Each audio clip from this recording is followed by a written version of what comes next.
군대를 전역한 지 10년. 평범한 노인이 된 줄 알았습니다. 그런데 손자가 병원에 실려왔습니다. 이유는 군대 내 가혹행위. 그는 아무 말 없이 군부대를 향했습니다.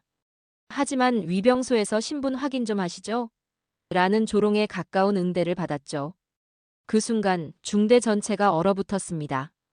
그는 전설로 불리던 작전본부 출신 장군이었습니다. 이제 썩은 군의 문을 열어젖히는 노장의 칼날이 시작됩니다. 해질녘 붉은 노을이 넓은 농장을 따스하게 감싸고 있었습니다. 김영철은 밭고랑 사이를 천천히 거닐며 내일 수확할 배추의 상태를 점검했습니다.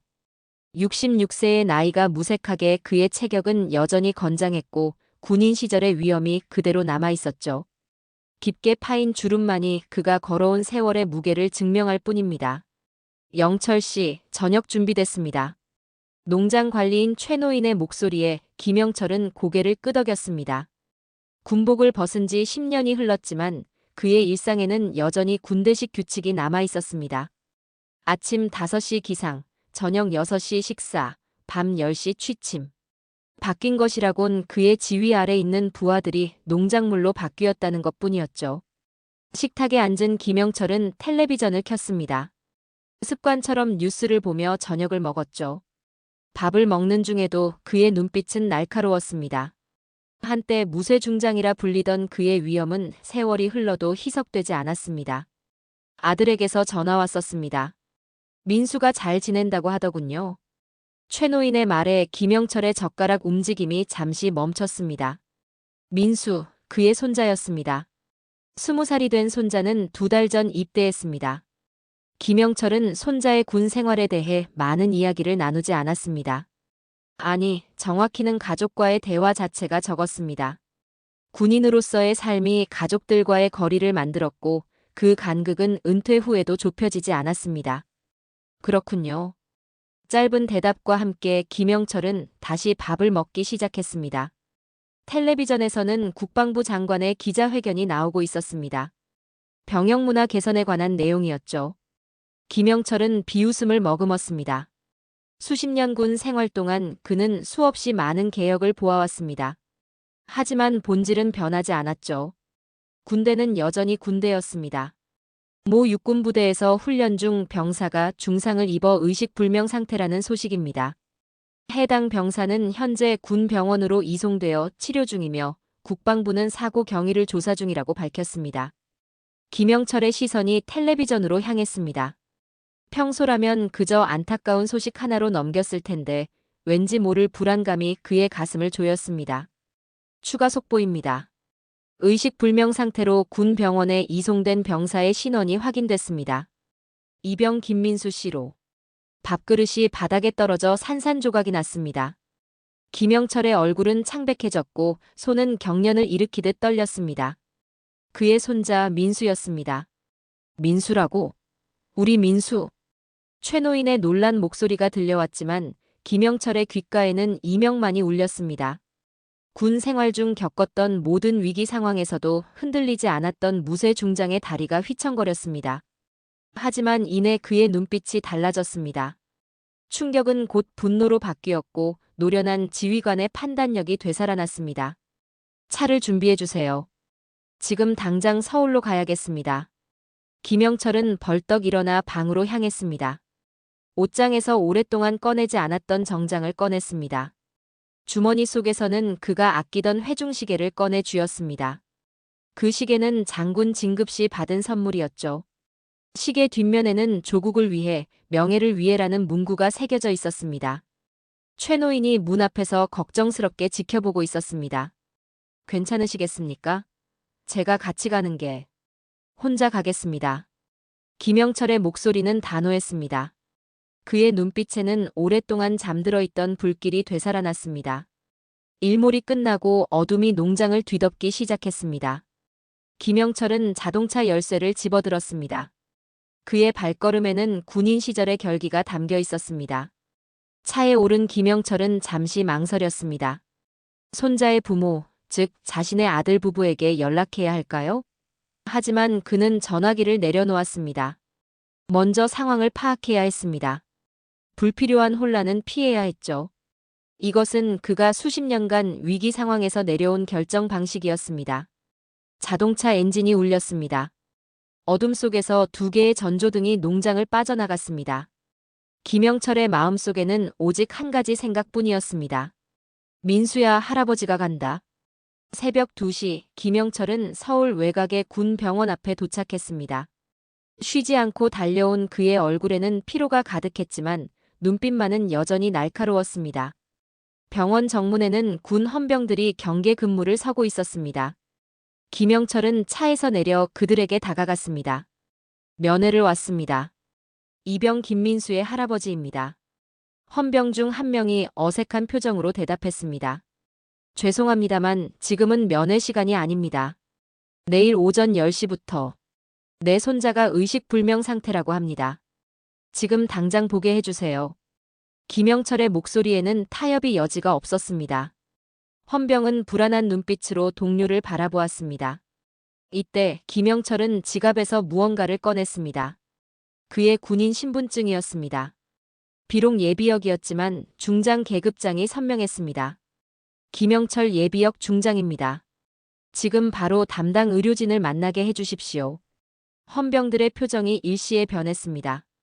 그들은 급히 경례를 붙이고 내부로 연락을 취했습니다. 10분도 채 지나지 않아 병원 관계자가 나타났습니다. 젊은 군의관이었습니다. 김 장군님, 이렇게 늦은 시간에 오셨습니까? 제가 군의관 대위 조현우입니다. 손자를 보게 해주십시오. 군의관은 잠시 망설이는 듯 했지만 김영철의 단호한 태도에 곧 고개를 끄덕였습니다. 그는 김영철을 안내해 병원 내부로 이끌었습니다. 복도를 걷는 동안 군의관은 상황을 설명했습니다. 환자는 현재 중환자실에 있습니다. 머리와 척추에 심각한 타박상을 입었고 여러 갈비뼈가 부러진 상태입니다. 현재는 인공호흡기의 도움을 받고 있습니다. 어떻게 된 일입니까? 부대에서 보고받은 바로는 훈련 중 사고라고 합니다. 높은 곳에서 떨어져 다쳤다고. 김영철은 걸음을 멈추고 군의관을 날카롭게 바라보았습니다. 그의 시선에 군의관은 말을 더듬었습니다. 정확한 경위는 저희도 자세히 알지 못합니다. 중환자실에 도착하자 또 다른 장벽이 나타났습니다. 병실 앞에는 2명의 군 관계자가 서 있었습니다. 그중 한 명이 김영철의 앞을 가로막았습니다. 죄송합니다만 지금은 면회가 제한되어 있습니다. 군 수사 관련 지침에 따라. 김영철은 그의 말을 끊었습니다. 비키십시오. 그 한마디에 담긴 위압감에 군 관계자는 말문이 막혔습니다. 김영철은 그를 밀어내고 병실로 들어갔습니다. 병실 안에는 각종 의료 장비에 둘러싸인 민수가 누워 있었습니다. 창백한 얼굴, 붕대로 감긴 머리, 그리고 온몸을 덮은 멍 자국들. 김영철은 그 광경에 숨이 막혔습니다. 그는 천천히 손자에게 다가갔습니다. 떨리는 손으로 민수의 손을 잡았습니다. 따뜻함이라곤 찾아볼 수 없는 차가운 손이었습니다. 민수의 얼굴은 누군가에게 심하게 맞은 흔적이 역력했습니다. 그것은 훈련 중 사고로는 설명할 수 없는 상처였습니다. 누가 이랬느냐? 김영철의 목소리는 낮게 깔려 있었지만 그 안에 담긴 분노는 실내 온도를 내릴 정도로 차가웠습니다. 그 순간 병실 문이 열리고 병원장으로 보이는 중년의 군의관이 들어왔습니다. 김 장군님, 저는 이 병원의 병원장 권혁신 대령입니다. 면회 시간이 아닌데. 이게 훈련 중 사고로 생길 수 있는 상처입니까? 김영철의 질문에 병원장은 눈을 피했습니다. 모든 사안은 현재 군 수사기관에서 조사 중입니다. 저희는 의료 지원만. 내 질문에 답하세요, 대령. 이것이 사고로 생길 수 있는 상처입니까? 병원장은 침묵했습니다. 그 침묵이 모든 것을 말해주었습니다. 김영철은 천천히 자리에서 일어났습니다. 예전의 중장 김영철, 무쇠 중장의 모습이 그대로 되살아났습니다. 손자의 완전한 의료 기록을 지금 당장 제출하십시오. 그리고 담당 부대장에게 연락해 방문할 것임을 통보하세요. 하지만 장군님, 절차는 끝났습니다. 이제부터는 내 방식대로 진행하겠습니다. 김영철은 마지막으로 민수의 이마에 손을 얹었습니다. 그의 손길은 놀라울 정도로 부드러웠습니다. 평생을 단단한 쇳덩이처럼 살아온 사나이의 눈가에 이슬이 맺혔습니다. 할아버지가 진실을 밝혀줄게. 그는 돌아서서 병실을 나왔습니다. 병원 복도에서 만난 모든 사람들이 그의 눈빛에 움찔했습니다. 66세의 노장군이었지만 그 눈빛만은 현역 시절 그대로였습니다. 김영철은 이제 자신의 마지막 전투를 시작하려 했습니다. 그것은 체제와의 싸움이자 자신이 평생 몸담았던 군대와의 싸움이었습니다. 병원을 나서며 김영철은 다시 한번 중환자실을 돌아보았습니다. 그의 가슴 속에서는 오랫동안 잠들어 있던 불길이 타오르기 시작했습니다. 그것은 분노였고 결의였습니다. 이른 아침, 김영철은 손자 민수가 복무 중인 부대 정문 앞에 섰습니다. 간밤에 그는 자동차 안에서 잠깐 눈을 붙인 것이 전부였습니다. 피로가 누적된 얼굴이었지만 그의 눈빛은 여전히 날카로웠습니다. 김영철은 입구의 위병소로 다가갔습니다. 예비역 중장 김영철입니다. 대대장을 만나러 왔습니다. 위병은 당황한 기색이 역력했습니다. 그는 급히 내부로 연락을 취했고 곧 한 장교가 나타났습니다. 40대 중반의 소령이었습니다. 장군님, 박태성 소령입니다. 오랜만에 뵙습니다. 김영철은 잠시 기억을 더듬었습니다. 박태성, 15년 전 자신의 예하부대에서 근무했던 젊은 대위였습니다. 성실하고 유능한 장교로 기억하고 있었죠. 박소령, 자네였군. 대대장을 만나러 왔네. 박태성의 표정이 불편해졌습니다. 장군님, 사실 대대장님은 지금 연대회의 참석 중이십니다. 오늘 종일 자리에 안 계실 겁니다. 김영철은 고개를 끄덕였습니다. 예상했던 상황이었습니다. 군대 특유의 회피 전술이었죠. 그럼 중대장은? 중대장님도 현재 야외 훈련장에 나가 계십니다. 김영철은 쓴웃음을 지었습니다. 모두가 그를 피하고 있었습니다. 아마도 병원에서 연락이 갔을 터였습니다. 그렇다면 자네와 이야기하지. 내 손자 김민수의 상황에 대해 설명해주게. 박태성은 잠시 주변을 둘러보았습니다. 위병들의 호기심 어린 시선이 느껴졌습니다. 장군님, 이곳은 적절치 않습니다. 제 사무실로 모시겠습니다. 부대 내 행정 건물로 들어서자 몇몇 장병들이 김영철을 알아보고 경례를 붙였습니다. 한때 이 부대의 상급 지휘관이었던 김영철은 아직도 군 내부에서는 전설적인 인물이었습니다. 박태성의 사무실은 소박했습니다. 벽에 걸린 훈련 일정표와 몇 장의 사진이 전부였습니다. 그 중에는 젊은 시절 김영철 중장과 함께 찍은 사진도 있었습니다. 앉으시죠, 장군님. 박태성이 의자를 권했지만 김영철은 그대로 서 있었습니다. 사실대로 말해주게, 박소령. 내 손자에게 무슨 일이 있었나? 박태성은 자리에 앉아 깊은 한숨을 내쉬었습니다. 공식 입장은 훈련 중 사고입니다. 유격 훈련장 장애물 코스에서 추락했다는 것이 공식 기록입니다. 공식 입장 말고 진실을 알려주게. 박태성은 잠시 침묵했습니다. 그의 눈빛에는 갈등이 서려 있었습니다. 장군님, 사실 가혹행위가 있었습니다. 병장 이건우라는 병사가 주도한 것으로 보입니다. 하지만 그의 말이 끊겼습니다. 사무실 문이 열리고 40 초반의 대위가 들어왔습니다. 날카로운 눈매와 차가운 표정의 소유자였습니다. 박소령, 연대에서 연락이 왔습니다. 아, 손님이 계셨군요. 대위는 김영철을 향해 가볍게 목례했습니다. 하지만 그의 눈빛에는 경계심이 서려 있었습니다. 윤재혁 대위입니다. 민수 이병의 직속 상관입니다. 김영철은 윤 대위를 한번 훑어보았습니다. 수십 년간의 경험으로 그는 즉시 이 사람의 본질을 간파했습니다. 야망과 위선이 뒤섞인 눈빛, 불필요하게 긴장된 어깨. 윤 대위는 이미 방어 태세를 갖추고 있었습니다. 김영철 예비역 중장입니다. 민수의 할아버지고요. 윤 대위는 어색한 미소를 지었습니다. 아, 장군님이셨군요. 큰 어른이 찾아오셨는데 미리 알았더라면 환대했을 텐데요. 그의 말투에는 형식적인 공손함만 있을 뿐 진심은 없었습니다. 김영철은 그를 무시하고 다시 박소령을 향해 물었습니다. 계속 말해보게, 박소령. 가혹행위가 있었다고? 박소령은 윤 대위를 흘기 쳐다보았습니다.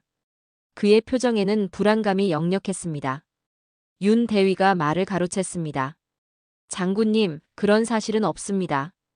다만 젊은 병사들 사이에 약간의 마찰은 있었을 수 있습니다만 가혹행위라고 할 정도는 아니었습니다. 공식 조사 결과는 훈련 중 사고로 결론 났습니다. 김영철은 고개를 끄덕였습니다. 그는 이런 상황을 너무나 잘 알고 있었습니다. 군대 특유의 은폐 문화, 윗선을 향한 눈치 보기, 그리고 책임 회피. 그 자신도 현역 시절 이런 풍토의 일부였음을 부정할 수 없었습니다. 윤 대위, 민수의 의무 기록을 볼 수 있겠습니까? 의무 기록은 개인정보 보호 차원에서 직계 가족만. 내가 직계 가족 아닌가요? 손자의 할아버지인데. 윤 대위는 잠시 당황한 기색을 보였습니다. 물론이죠. 하지만 절차상 부모님의 동의가. 좋습니다.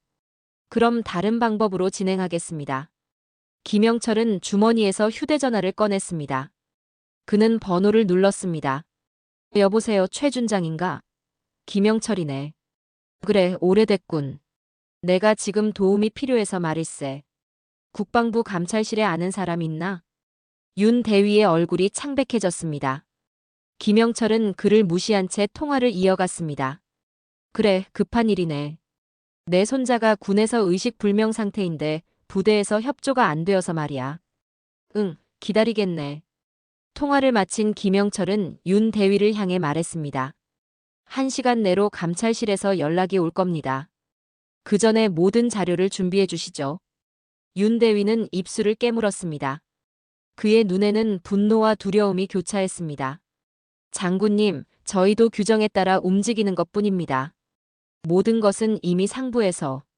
윤 대위, 내가 30년간 군 생활을 하면서 배운 것이 하나 있다네. 규정은 사람을 지키기 위해 존재하는 것이지 책임을 회피하기 위한 방패가 아니라는 점일세. 김영철은 박소령을 바라보았습니다. 박소령의 눈에는 복잡한 감정이 서려 있었습니다. 존경과 두려움, 그리고 미안함이 뒤섞여 있었죠. 박소령, 자네를 실망시키지 않았다고 생각했는데. 그 말에 박소령은 고개를 숙였습니다. 김영철은 돌아서서 사무실을 나왔습니다. 그의 등 뒤로 윤 대위의 날카로운 목소리가 들렸습니다. 장군님, 이 일은 이미 결론이 났습니다. 더 이상의 문제 제기는 오히려 유가족에게 상처만 줄 뿐입니다. 김영철은 걸음을 멈추고 고개를 돌렸습니다. 윤 대위, 내가 진짜 전쟁터에서 싸울 때 자네는 아마 기저귀를 차고 있었을 걸세. 진짜 싸움이 무엇인지 보여주겠네. 그 말을 남기고 김영철은 부대를 빠져나왔습니다. 하늘에서는 굵은 빗방울이 떨어지기 시작했습니다. 김영철은 비를 맞으며 차로 향했습니다. 그의 마음속에는 결의가 단단하게 맺혀가고 있었습니다. 오후 5시 서울의 한 카페에서 김영철은 노년의 남성과 마주 앉아 있었습니다.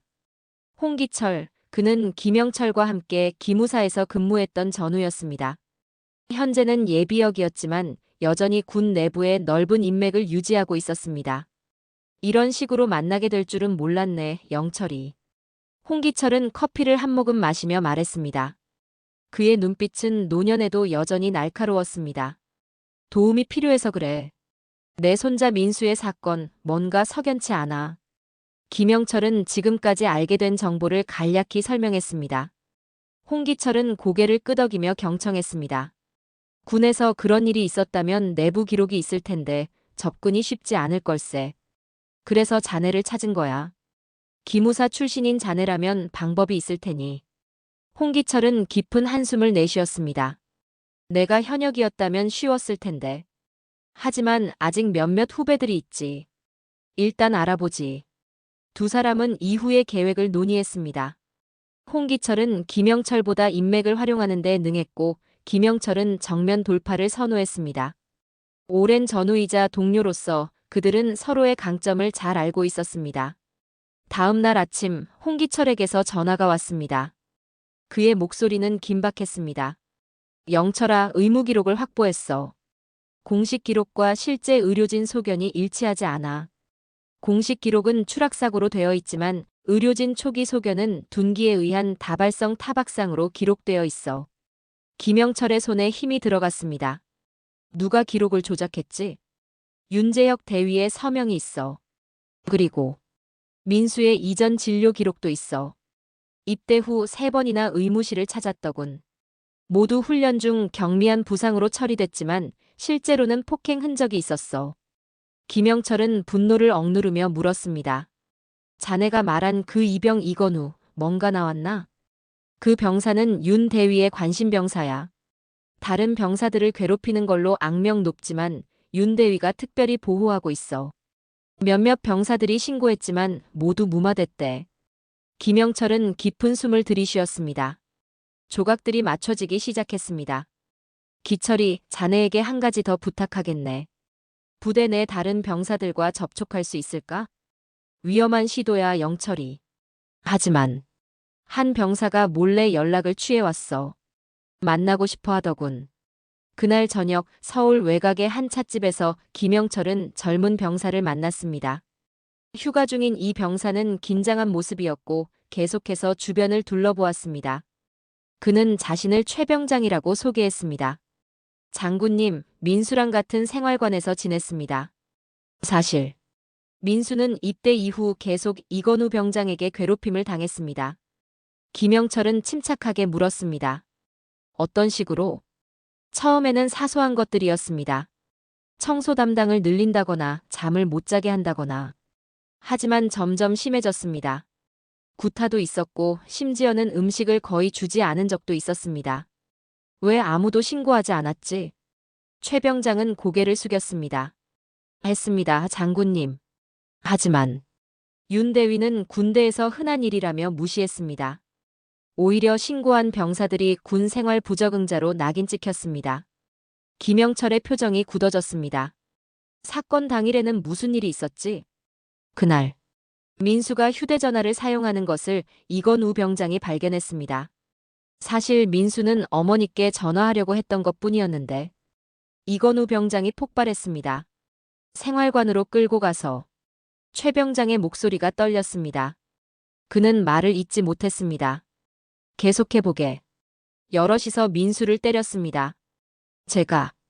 제가 막으려 했지만 이건우 병장이 너도 같이 당하고 싶냐고 협박했습니다.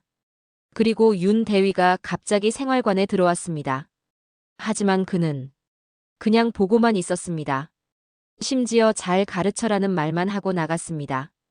김영철의 손이 굳게 주먹을 쥐었습니다. 그의 관자놀이에 핏줄이 붉어졌습니다.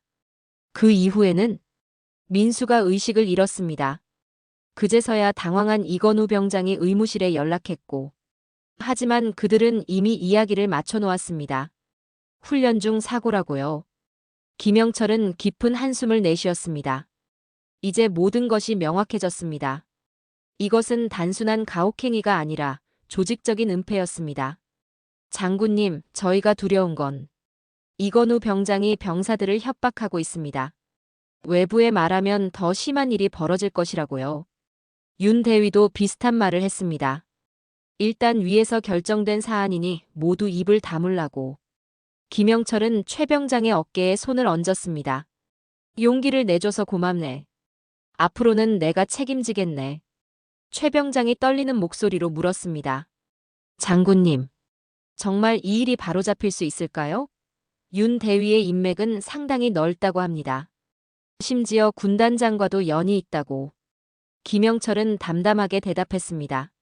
군대는 결국 사람이 움직이는 조직이네. 아무리 높은 사람이라도 진실 앞에서는 무릎을 꿇을 수밖에 없지. 다음 날 김영철은 홍기철과 함께 수집한 모든 증거를 정리했습니다. 의무기록 조작 증거, 병사들의 증언, 이전 가혹행위 기록들. 충분했습니다. 이제 그는 더 높은 곳으로 올라갈 준비가 되어 있었습니다. 한편 부대에서는 비상이 걸렸습니다. 윤 대위는 병사들을 집합시켜 엄중히 경고했습니다. 외부의 군 내부 일을 발설하는 것은 군사기밀 유출로 간주됩니다. 누구든 민수 이병의 일에 대해 외부에 말하는 사람은 중징계는 물론 법적 처벌도 받을 것입니다. 하지만 이미 진실의 물줄기는 흐르기 시작했습니다. 김영철은 다음 단계를 준비하고 있었습니다. 그의 목표는 이제 분명했습니다. 군단 참모장 황정배 준장. 그는 김영철의 오랜 전우이자 이 부대의 상급 지휘관이었습니다. 그를 만나 이 문제를 해결할 수 있을지 아니면 더 큰 싸움을 준비해야 할지가 결정될 터였습니다. 김영철은 차 안에서 손자 민수의 사진을 바라보았습니다. 생기 넘치던 그 아이가 지금은 병원 침대에 누워 있었습니다. 그의 눈에 결의가 깃들었습니다. 이제 그는 한 조직, 한 제도, 한 문화와 맞서 싸울 준비가 되어 있었습니다. 오장 침투자. 아침 7시 김영철은 군단 본부 앞에 도착했습니다. 그는 완벽하게 차려입은 정장 차림이었습니다. 주머니에는 홍기철이 제공한 모든 증거 자료가 담겨 있었습니다. 경비 장병에게 신분증을 제시하자 그들은 경례와 함께 그를 안으로 안내했습니다. 군단 본부는 김영철에게 친숙한 공간이었습니다. 그 자신도 한때 이곳에서 근무했었으니까요. 복도를 따라 걸으며 그는 벽에 걸린 사진들을 바라보았습니다. 역대 군단장들의 사진이었고 그 중에는 그 자신의 모습도 있었습니다. 장중하고 위험 있는 표정의 김영철 중장. 하지만 오늘의 그는 달랐습니다. 오늘의 그는 한 할아버지였습니다. 참모장실 앞에 도착하자 비서 장교가 그를 맞이했습니다. 김 장군님, 참모장님께서 기다리고 계십니다. 문이 열리고 50대 중반의 준장이 서 있었습니다. 황정배, 그는 김영철의 옛 부하였고 이제는 이 군단의 참모장이었습니다. 영철 형님, 오랜만입니다. 황정배는 반갑게 손을 내밀었지만 그의 눈빛에는 경계심이 담겨 있었습니다. 그는 이미 김영철이 왜 왔는지 알고 있었습니다.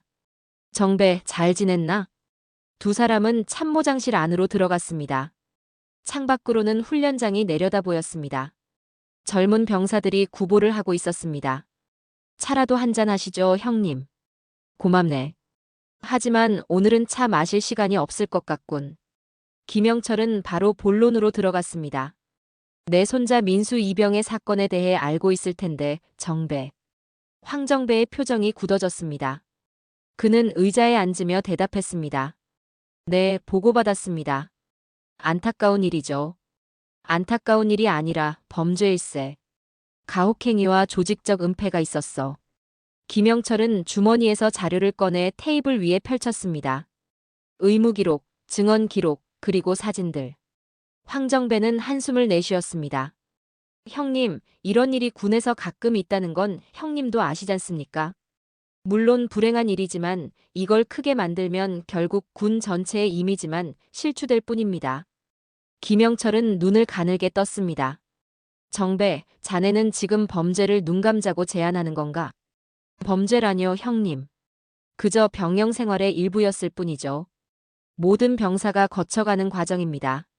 내 손자는 의식불명 상태일세. 그게 과정인가? 황정배는 잠시 침묵했습니다. 그는 이내 표정을 바꾸고 진지한 목소리로 말했습니다. 형님, 솔직히 말씀드리겠습니다. 윤 대위는 군단장의 처남입니다. 이 사건이 크게 되면 여러 사람이 다칠 겁니다. 군 조직 전체가 흔들릴 수도 있고요. 김영철은 쓴웃음을 지었습니다. 그래서 한 사람의 생명보다 조직이 중요하다는 건가? 형님도 군인이셨잖습니까?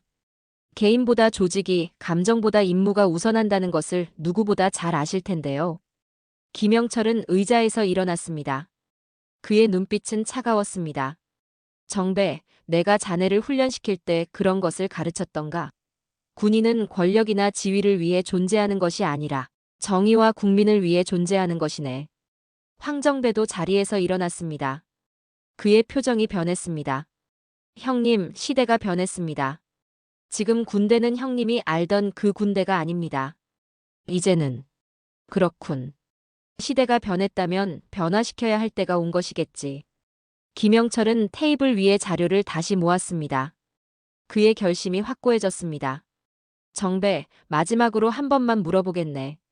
이 사건을 제대로 처리할 생각이 있나? 관련자들을 처벌하고 조직을 바로잡을 의지가 있는가? 황정배는 잠시 망설이다가 고개를 저었습니다. 형님, 그건 현실적으로 불가능합니다.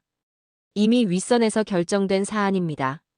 최선은 민수 이병에게 충분한 보상을 하고 조용히 이 일을 마무리하는 겁니다. 김영철은 깊은 한숨을 내쉬었습니다. 그의 마음속에는 이미 결론이 내려져 있었습니다. 알았네, 정배. 고맙네. 김영철이 문을 향해 걸어가자 황정배가 급히 물었습니다. 형님, 어떻게 하실 겁니까? 김영철은 돌아보지 않은 채 대답했습니다. 내가 할 일을 하겠네. 자네도 준비하는 게 좋을 걸세. 폭풍이 올 테니. 참모장실을 나온 김영철은 복도를 따라 걸었습니다. 그의 걸음은 더 이상 망설임이 없었습니다. 이제 그는 자신이 평생 몸담았던 조직과 맞서 싸우기로 결심했습니다. 그것은 그의 마지막 임무가 될 것입니다. 본부 건물을 나서자 김영철은 휴대전화를 꺼내 번호를 눌렀습니다. 홍준장, 김영철일세. 준비된 계획을 실행해야겠네. 다른 한편 홍기철은 이미 몇몇 전문 언론인들과 접촉하고 있었습니다. 그들은 오랫동안 군 내부의 문제점을 추적해온 사람들이었습니다. 같은 시간 황정배 참모장은 윤 대위에게 전화를 걸고 있었습니다. 윤 대위, 상황이 심각해졌네. 김영철 장군이 증거를 가지고 있어. 그래, 모든 기록을 다시 확인하고 관련자들을 단속해. 특히 증언한 병사들. 그들을 철저히 고립시켜야 해. 윤 대위는 참모장의 전화를 받자마자 부대로 돌아왔습니다. 그는 즉시 이건우 병장과 다른 관련 병사들을 불러 모았습니다. 이 일에 대해 누구에게도 말하지 말 것. 모두 같은 이야기를 해야 한다. 훈련 중 사고였고 그 외에는 아무 일도 없었다. 알겠나? 병사들은 두려움에 떨며 고개를 끄덕였습니다. 이건우 병장의 눈에는 동요의 기색이 보였지만 그 역시 말없이 고개를 끄덕였습니다. 저녁 김영철은 병원에서 손자 민수를 방문했습니다. 민수의 상태는 여전히 위중했지만 의사들은 약간의 호전이 있다고 전했습니다. 김영철은 민수의 손을 잡고 오랫동안 앉아 있었습니다. 민수야, 할아버지가 반드시 진실을 밝히고 책임자들을 처벌받게 할 테니 걱정하지 마라. 넌 그저 빨리 깨어나기만 하면 된다. 병실을 나서는 김영철의 얼굴에는 굳은 결의가 서려 있었습니다. 그는 이제 자신의 마지막 전투를 시작할 준비가 되어 있었습니다. 그것은 한 할아버지의 싸움이자 정의를 위한, 그리고 군 조직의 본질을 되찾기 위한 싸움이었습니다. 그날 밤 김영철은 오랜만에 군복을 꺼내보았습니다. 중장 계급장이 달린 정복이었습니다.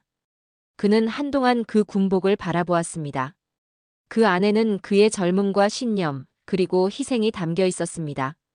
이제 그 모든 것을 다시 한번 걸고 싸울 시간이 왔습니다. 자, 이제 시작이다. 김영철은 중얼거렸습니다. 창밖으로는 비가 내리기 시작했습니다. 마치 다가올 폭풍을 예고하듯이. 아침 8시 김영철은 서울 중심가의 한 건물 앞에 서 있었습니다. 국방부 민원실이었습니다. 그의 손에는 두꺼운 서류 뭉치가 들려 있었고 굳은 결의가 담긴 표정이었습니다.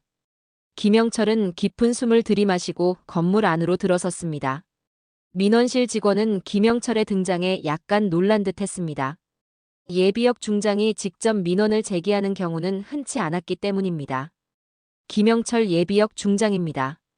제 손자 김민수 이병의 사건과 관련해 공식 민원을 제기하려 합니다. 직원은 김영철의 신분증을 확인한 후 약간 긴장한 모습으로 대답했습니다. 네, 장군님. 민원 접수 도와드리겠습니다. 김영철은 준비해온 모든 서류를 제출했습니다. 의무기록 조작 증거, 병사들의 증언, 부대 내 가혹행위의 역사, 그리고 관련자들의 은폐 시도에 대한 증거까지. 모든 것이 체계적으로 정리되어 있었습니다. 이 사안은 단순 민원이 아닌 범죄 행위에 대한 고발이니 적절한 조치를 바랍니다. 민원 제출을 마친 김영철은 바로 다음 장소로 향했습니다. 서울 시내의 한 시민단체 사무실이었습니다. 군인권센터라는 이름의 이 단체는 오랫동안 군대 내 인권 문제를 다뤄온 곳이었습니다. 김 장군님, 방문해 주셔서 감사합니다. 저는 센터 대표 이명호입니다. 40대의 남성이 김영철을 맞이했습니다. 그의 눈빛에는 놀라움과 존경이 담겨 있었습니다. 도움이 필요해서 찾아왔습니다. 제 손자 사건을 국방부에 정식으로 고발했지만 그들이 제대로 처리할지 의문입니다. 김영철은 사건의 전말을 이명호에게 설명했습니다. 이명호는 진지하게 경청하며 메모를 했습니다. 장군님, 정말 용기 있는 결정이십니다. 현역 때는 어떠셨을지 모르지만 이렇게 시스템에 도전하시는 모습이 진정한 지휘관의 모습이라고 생각합니다. 김영철은 쓴웃음을 지었습니다. 솔직히 말하자면 현역 시절에 나도 이런 문제를 완전히 해결하지는 못했네. 그때는 군 기강 차원에서 접근했지 인권 차원에서 보지 못했어. 이명호는 고개를 끄덕였습니다. 이해합니다. 중요한 것은 지금 행동하고 계신다는 점입니다. 저희가 할 수 있는 모든 지원을 다하겠습니다. 두 사람은 앞으로의 계획을 논의했습니다. 언론 보도, 국회 청원, 그리고 필요하다면 법적 대응까지. 김영철은 모든 것을 불사할 각오가 되어 있었습니다. 이 사건을 통해 군 내부 문화를 바꿀 수 있다면 민수의 희생이 완전히 헛되지는 않을 겁니다. 그날 오후 김영철은 홍기철과 함께 한 언론사를 방문했습니다. 김영철이 선택한 곳은 대형 방송국이 아닌 군사 전문 매체였습니다. 그는 이 문제가 선정적으로 다뤄지는 것을 원치 않았습니다. 저희가 이 사건을 심층 보도하겠습니다, 장군님. 다만 군에서는 엄청난 반발이 있을 겁니다. 기자의 말에 김영철은 담담하게 대답했습니다. 예상하고 있습니다. 하지만 진실은 밝혀져야 합니다. 다음 날 아침 군사 전문 매체의 온라인판 첫 페이지에는 충격적인 헤드라인이 실렸습니다. 예비역 중장, 군 내 가혹행위와 조직적 은폐 폭로. 기사에는 김영철의 증언과 함께 그가 제공한 일부 증거 자료가 공개되었습니다. 물론 민수와 증언한 병사들의 개인정보는 보호된 상태였습니다. 이 기사는 곧 다른 언론에도 보도되기 시작했습니다. 김영철의 신분 때문에 사건은 더욱 주목을 받았습니다. 예비역 중장이 직접 나서서 군의 부조리를 고발한다는 것은 전례 없는 일이었습니다. 오전 10시 김영철은 뉴스 프로그램에 출연했습니다. 그는 군복이 아닌 단정한 정장 차림이었고 침착하게 사건의 전말을 설명했습니다. 제 손자는 지금 의식불명 상태입니다. 그가 당한 것은 단순한 군 생활의 일부가 아닌 명백한 범죄입니다. 더 큰 문제는 이것이 개인의 일탈이 아니라 조직적인 은폐와 방조가 있었다는 점입니다. 진행자가 물었습니다. 장군님께서는 오랫동안 군에 몸담으셨는데 왜 이제야 이런 문제를 제기하시는 겁니까? 김영철은 잠시 침묵했습니다. 그의 눈에는 후회의 빛이 스쳤습니다. 솔직히 말씀드리면 저도 그 시스템의 일부였습니다. 과거에는 이런 일들이 훈련이나 단련이라는 이름으로 정당화되었죠. 그때는 그것이 옳다고 생각했습니다. 하지만 지금 생각해보면 그것은 단지 폭력을 정당화하는 변명에 불과했습니다. 그의 솔직한 고백은 많은 시청자들의 공감을 얻었습니다. 특히 군 복무 경험이 있는 남성들에게는 더욱 그랬습니다. 군대는 국가를 지키는 신성한 조직입니다. 그러나 그 내부의 불의와 폭력은 오히려 우리가 지키고자 하는 가치를 훼손합니다. 진정한 군인 정신은 약자를 괴롭히는 것이 아니라 정의를 위해 싸우는 것입니다. 김영철의 인터뷰는 공개되자마자 큰 반향을 일으켰습니다. 특히 젊은 세대들 사이에서 그의 용기에 대한 지지가 쏟아졌고 수많은 전역자들이 자신들의 경험을 공유하기 시작했습니다. 한편 국방부와 군단본부는 비상대책회의에 들어갔습니다. 황정배 참모장의 사무실에는 긴급회의가 소집되었습니다. 이제 어떻게 해야 합니까? 언론이 들끓고 있습니다. 한 참모가 물었습니다. 황정배는 창백한 얼굴로 대답했습니다. 일단 공식 입장을 발표하겠다. 해당 사건은 현재 조사 중이며 만약 불법 행위가 있었다면 엄중히 책임을 물을 것이라고. 그리고 윤 대위와 이건우 병장을 당장 격리시켜라. 격리라뇨, 참모장님? 다른 부대로 긴급 전출시켜. 언론의 접근을 차단해야 해. 그러나 이미 늦었습니다. 오후가 되자 한민간 병원에서 기자회견이 열렸습니다. 현재 휴가 중인 병사들 5명이 실명으로 증언에 나선 것입니다. 그 중에는 최 병장도 있었습니다. 저희는 더 이상 침묵할 수 없었습니다. 윤 대위와 이건우 병장의 만행은 이번이 처음이 아닙니다. 수많은 후임병들이 그들에게 고통받았고 민수 이병은 그 피해자 중 하나일 뿐입니다. 병사들의 증언은 구체적이고 일관됐습니다. 그들은 날짜, 시간, 장소를 정확히 기억했고 심지어 일부는 몰래 녹음한 증거까지 가지고 있었습니다. 가혹행위의 실체가 적나라하게 드러나기 시작했습니다. 저녁 뉴스 시간 더 큰 폭탄이 터졌습니다. 한 간부가 양심 선언을 한 것입니다. 중위 계급의 이 장교는 부대 내에서 가혹행위가 관행처럼 이루어져 왔고 윤 대위가 이를 묵인하거나 심지어 조장했다고 증언했습니다.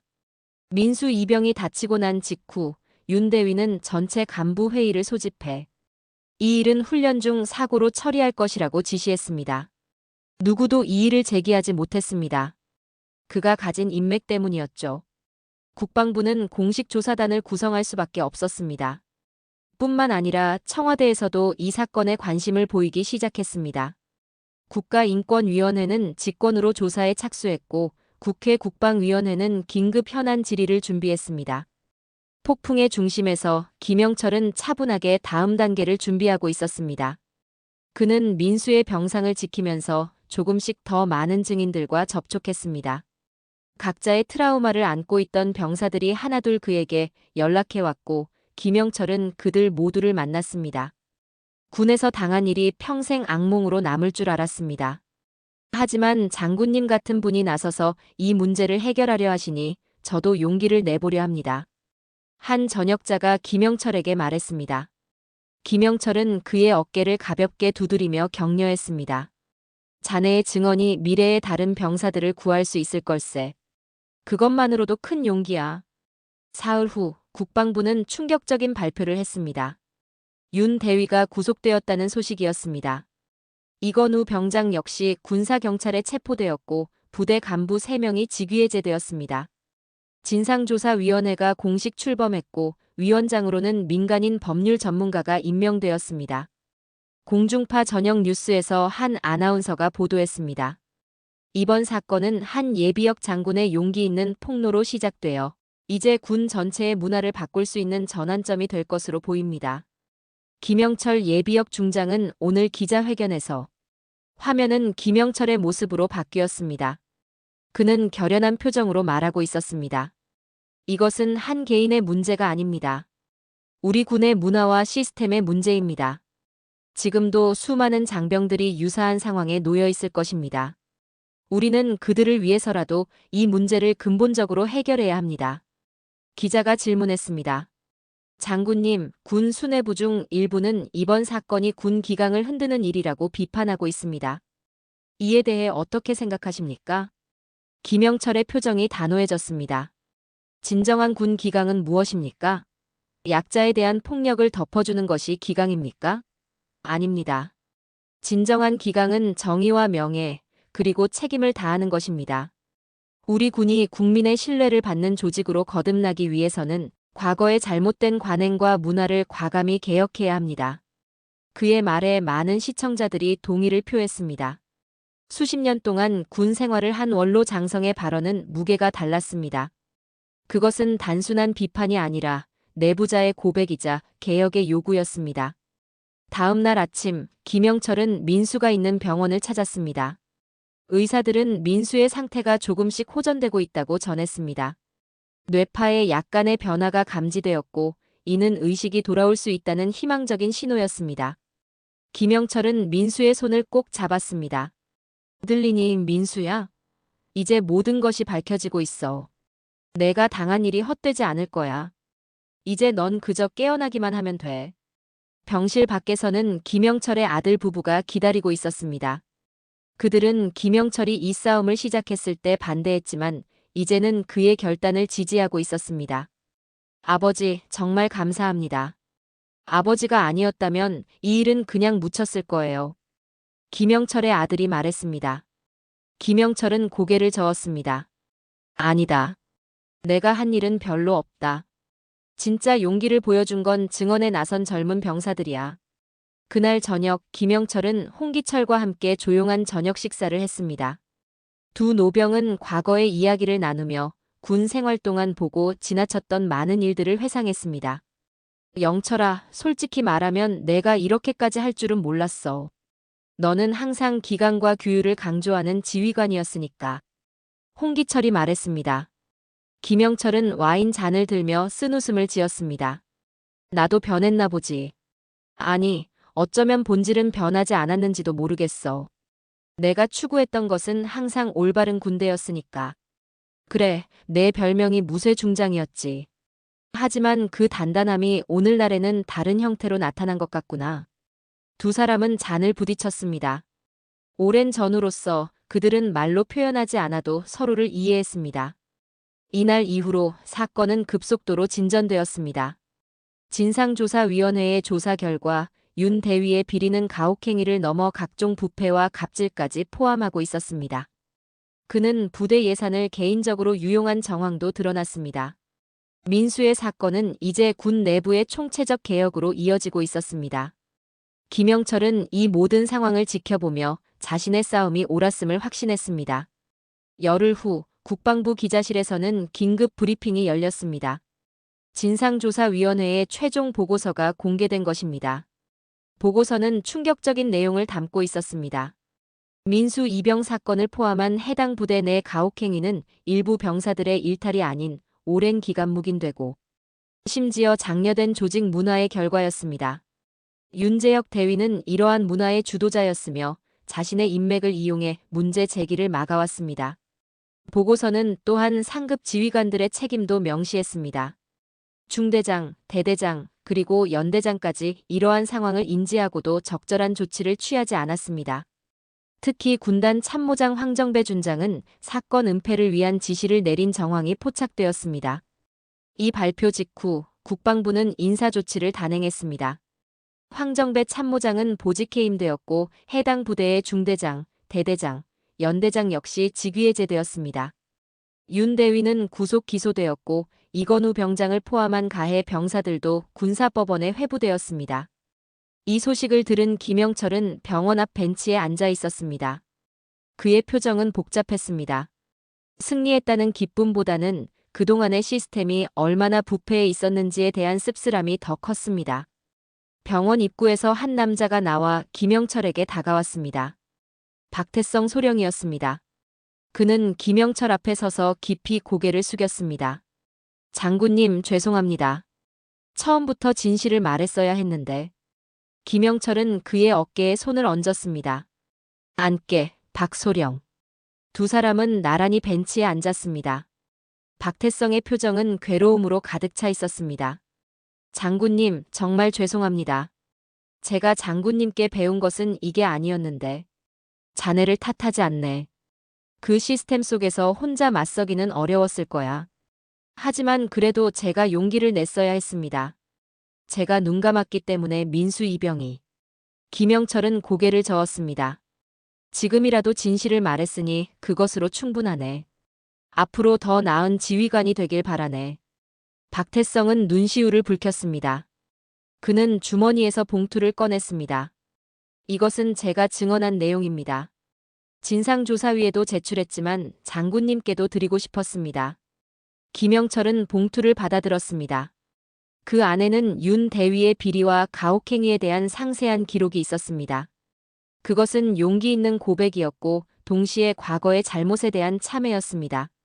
같은 시간 국방부에서는 또 다른 발표가 있었습니다. 국방부 장관이 직접 기자회견을 열어 대대적인 병역문화 개선 대책을 발표한 것입니다. 이번 사건을 계기로 우리 군은 근본적인 변화를 시작하려 합니다. 첫째, 모든 부대에 독립적인 인권감시관을 배치할 것입니다. 둘째, 가혹행위 신고 시스템을 전면 개편하여 익명성을 보장하고 피해자 보호를 강화하겠습니다. 셋째, 지휘관들의 책임을 강화하여 부대 내 인권 침해에 대해 지휘 책임을 엄중히 물을 것입니다. 장관은 특별히 김영철의 역할을 언급했습니다. 김영철 예비역 중장의 용기 있는 행동이 없었다면 이 문제는 여전히 묻혀 있었을 것입니다. 그의 행동은 진정한 군인 정신이 무엇인지 보여주었습니다. 김영철은 이 뉴스를 병원 로비 텔레비전으로 보고 있었습니다. 그가 평생을 바쳐 섬겨온 군대가 이제야 진정한 변화의 길을 걷기 시작한 것 같았습니다. 그의 마음에는 묘한 감정이 교차했습니다. 후회와 안도, 그리고 희망이 뒤섞인 감정이었습니다. 저녁, 김영철은 다시 민수의 병실로 향했습니다. 의사들은 민수가 오늘 처음으로 손가락을 움직였다고 전했습니다. 작은 움직임이었지만 의식이 돌아오고 있다는 확실한 신호였습니다. 김영철은 민수의 침대 옆에 앉아 손을 잡았습니다. 민수야, 들리니? 이제 모든 게 끝났어. 내가 당한 일은 그냥 넘어가지 않았어. 윤 대위와 이건우도 처벌받게 될 거야. 그리고 이제 다른 병사들은 내가 겪은 일을 겪지 않아도 돼. 민수의 손가락이 미세하게 움직였습니다. 김영철의 눈에서는 눈물이 흘러내렸습니다. 그것은 희망의 눈물이자 그동안 참아왔던 모든 감정의 해방이었습니다. 그때 병실 문이 열리고 황정배 준장이 들어왔습니다. 그는 더 이상 군복을 입고 있지 않았습니다. 사복 차림이었고 얼굴에는 피로한 기색이 역력했습니다. 들어와도 되겠습니까, 형님? 김영철은 고개를 끄덕였습니다. 황정배는 병실의 다른 쪽 의자에 조용히 앉았습니다. 제가 사과드리러 왔습니다. 민수 이병에게도 형님에게도. 김영철은 말없이 그를 바라보았습니다. 황정배는 고개를 숙인 채 말을 이었습니다. 처음부터 제대로 대응했어야 했는데 저는 조직을 지키는 것이 우선이라고 생각했습니다.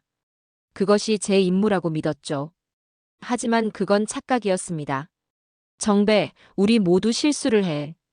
김영철의 목소리는 부드러웠습니다. 그 말에 황정배는 고개를 들었습니다. 형님은 저를 용서하십니까? 용서할 것까지는 없네. 우리 모두 시스템의 일부였으니까. 다만 앞으로 어떻게 할 것인지가 중요하지. 황정배는 깊은 한숨을 내쉬었습니다. 저는 군을 떠나기로 했습니다. 사표를 제출했습니다. 그것이 자네의 선택이라면 존중하네. 하지만 자네가 배운 것을 다른 이들에게 전할 수 있다면 그것도 의미 있는 일일 걸세. 두 사람은 잠시 침묵 속에 앉아 있었습니다. 창밖으로는 노을이 지고 있었고 병실은 붉은 빛으로 물들어 있었습니다. 형님, 한 가지 궁금한 게 있습니다. 형님은 왜 이 싸움을 시작하셨습니까? 그저 손자 때문만은 아닐 것 같은데. 김영철은 잠시 생각에 잠겼습니다. 그의 눈빛에는 깊은 감정이 서려 있었습니다. 처음에는 단순히 민수 때문이었네. 하지만 점점 더 깊이 들어가면서 내가 평생 믿어온 가치가 무엇인지 돌아보게 되었어. 군인으로서, 지휘관으로서, 그리고 인간으로서. 황정배는 고개를 끄덕였습니다. 그의 눈에도 이해의 빛이 스쳤습니다. 이제 저도 이해합니다. 형님께서 항상 말씀하셨던 명예와 의무의 진정한 의미를. 두 사람은 더 이상의 말이 필요 없었습니다. 그들은 서로를 이해했고 각자의 길을 가기로 했습니다. 다음 날 아침, 김영철은 놀라운 소식을 들었습니다. 민수가 밤사이 의식을 되찾았다는 것입니다. 그는 아직 말을 하지는 못했지만 눈을 뜨고 주변을 인식할 수 있었습니다. 김영철은 서둘러 병실로 향했습니다. 민수의 부모가 이미 와 있었고 의사들이 검사를 진행 중이었습니다. 할아버지. 민수의 희미한 목소리가 들렸습니다. 김영철은 놀라 돌아보았습니다. 민수는 약하게 미소 짓고 있었습니다. 민수야. 정신이 들었구나. 김영철은 민수에게 다가가 손을 잡았습니다. 민수의 손은 여전히 약했지만 이제 김영철의 손을 마주 잡을 수 있었습니다. 할아버지. 감사합니다. 민수의 말에 김영철의 눈에서는 다시 눈물이 흘렀습니다. 그것은 기쁨의 눈물이자 안도의 눈물이었습니다. 괜찮다, 민수야. 이제 모든 게 괜찮아질 거야. 의사들은 민수가 기적적으로 회복하고 있다고 말했습니다. 아직 완전히 회복되기까지는 시간이 걸리겠지만 최악의 상황은 넘긴 것 같았습니다. 그날 오후 김영철은 병원 정원에서 혼자 생각에 잠겨 있었습니다. 이제 모든 것이 제자리를 찾아가고 있었습니다. 민수는 의식을 되찾았고 가해자들은 법의 심판을 받게 될 것이며 군 내부에는 변화의 바람이 불기 시작했습니다. 멀리서 누군가 그를 부르는 소리가 들렸습니다. 돌아보니 국방부 직원으로 보이는 젊은 장교가 다가오고 있었습니다. 김영철 장군님이십니까? 장관님께서 급히 뵙고 싶어 하십니다. 국방부 장관실은 엄숙한 분위기였습니다. 창밖으로는 늦은 오후에 햇살이 비치고 있었고 장관 책상 위에는 여러 서류가 놓여 있었습니다. 김 장군님, 바쁘신데 와주셔서 감사합니다. 장관이 자리에서 일어나 김영철을 맞이했습니다. 그는 김영철보다 훨씬 젊었지만 그의 눈빛에는 존경의 기색이 역력했습니다. 무슨 일로 저를 부르셨습니까? 김영철이 자리에 앉으며 물었습니다. 장관은 책상 위의 서류들을 정리하며 대답했습니다. 장군님의 용기 있는 행동 덕분에 우리 군은 중요한 변화의 기로에 서게 되었습니다. 이제 군 내부의 인권 문제와 병역 문화를 근본적으로 개선할 기회가 왔습니다. 김영철은 고개를 끄덕였습니다. 그는 이 대화가 어디로 향하고 있는지 어렴풋이 짐작할 수 있었습니다. 대통령께서 직접 지시하셨습니다. 군개혁위원회를 설립하고 장군님께서 위원장을 맡아주셨으면 한다고요. 김영철은 잠시 침묵했습니다. 그의 머릿속에는 여러 생각이 교차했습니다. 이것은 명예로운 제안이었지만 동시에 무거운 책임이기도 했습니다. 장관님, 저는 이미 예비역입니다. 저보다 더 젊고 유능한 인재들이 많을 텐데요. 그렇지 않습니다.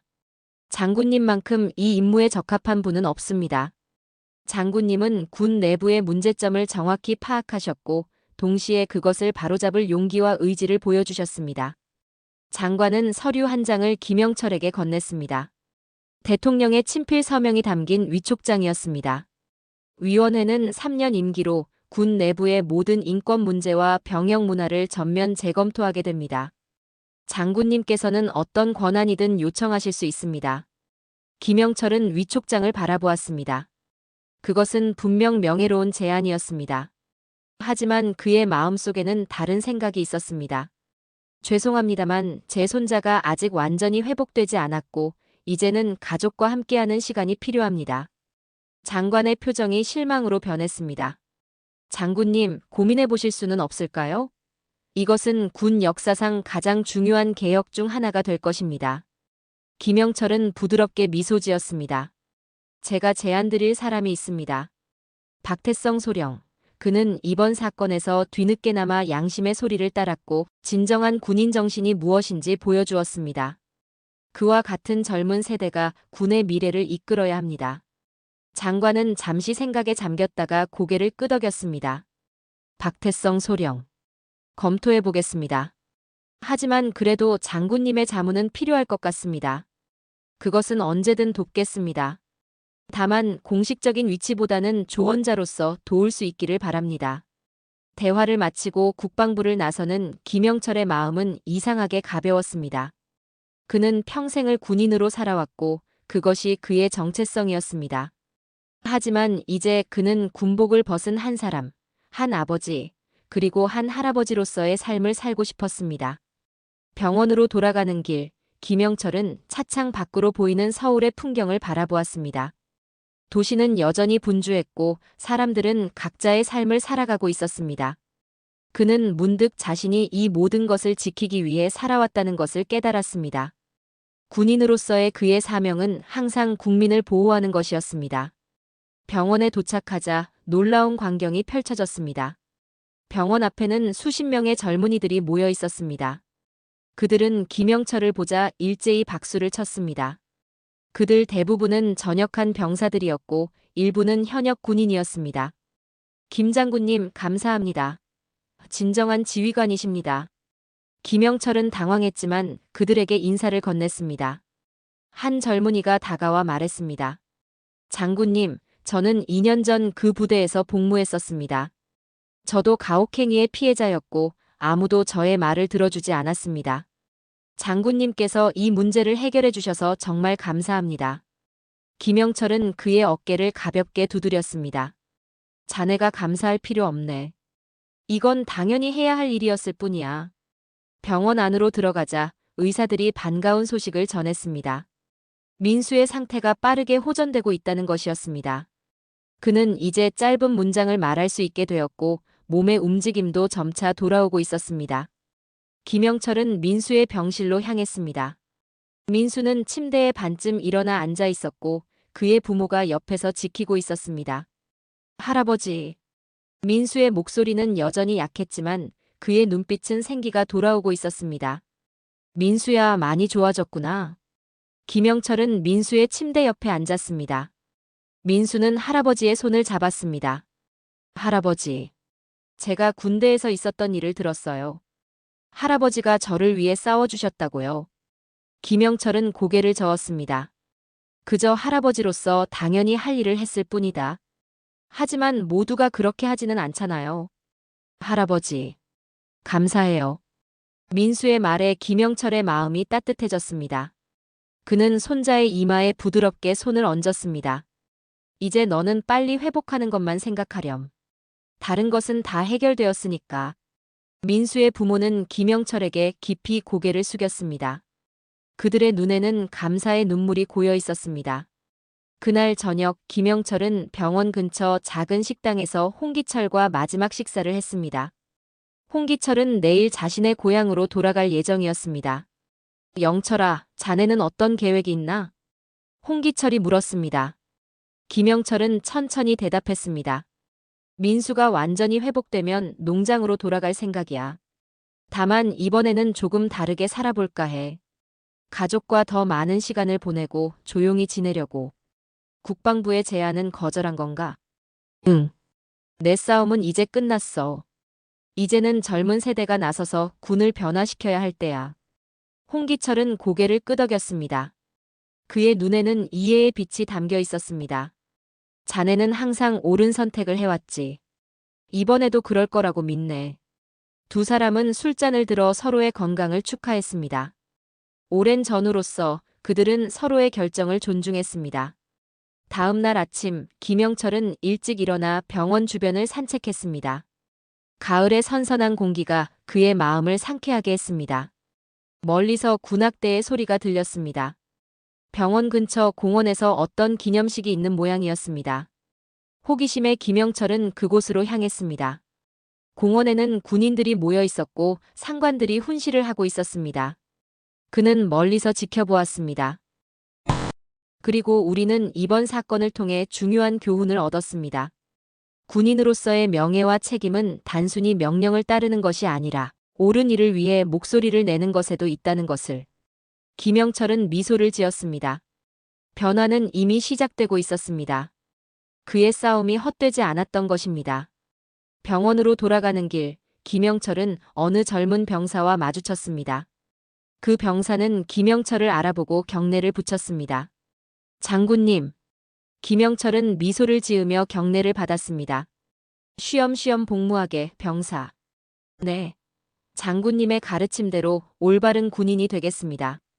그 말에 김영철은 잠시 걸음을 멈추었습니다. 올바른 군인. 그것은 그가 평생 추구해온 가치였습니다. 그리고 이제 그 가치가 젊은 세대에게 전해지고 있었습니다. 민수의 병실로 돌아온 김영철은 창가에 서서 밖을 바라보았습니다. 하늘은 맑았고 햇살은 따스했습니다. 모든 것이 평화로워 보였습니다. 할아버지, 무슨 생각을 그렇게 하세요? 침대에서 민수의 목소리가 들렸습니다. 김영철은 미소를 지으며 손자에게 다가갔습니다. 그냥 모든 것이 제자리를 찾아가고 있다는 생각을 했단다. 할아버지, 저도 나중에 할아버지처럼 되고 싶어요. 김영철은 웃음을 지었습니다. 아니다, 민수야. 너는 나보다 더 나은 사람이 될 거야. 세상은 계속 변하고 너희 세대는 우리가 꿈꾸지 못했던 것들을 이룰 거야. 민수는 고개를 끄덕였습니다. 그의 눈에는 미래를 향한 희망이 빛나고 있었습니다.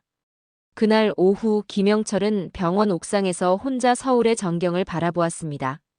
멀리 국방부 건물이 보였고 그 너머로는 그가 평생을 바쳐 지켜온 도시가 펼쳐져 있었습니다.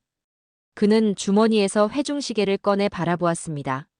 시계 뒷면의 문구가 햇빛에 반짝였습니다. 조국을 위해, 명예를 위해. 김영철은 미소를 지었습니다. 그는 이제 자신의 임무를 완수했다고 느꼈습니다. 그것은 단순히 군인으로서의 임무가 아니라 인간으로서, 할아버지로서의 임무였습니다. 그의 뒤로 병원 문이 열리고 민수의 부모가 나왔습니다. 아버님, 민수가 찾으세요. 김영철은 고개를 끄덕이고 회중시계를 다시 주머니에 넣었습니다. 그는 이제 과거를 뒤로하고 새로운 시작을 맞이할 준비가 되어 있었습니다. 군인 김영철의 마지막 임무는 끝났고 이제 할아버지 김영철의 새로운 임무가 시작되었습니다. 가자, 민수를 기다리게 하면 안 되지. 김영철은 천천히 옥상을 나섰습니다. 그의 발걸음은 가볍고 확신에 차 있었습니다.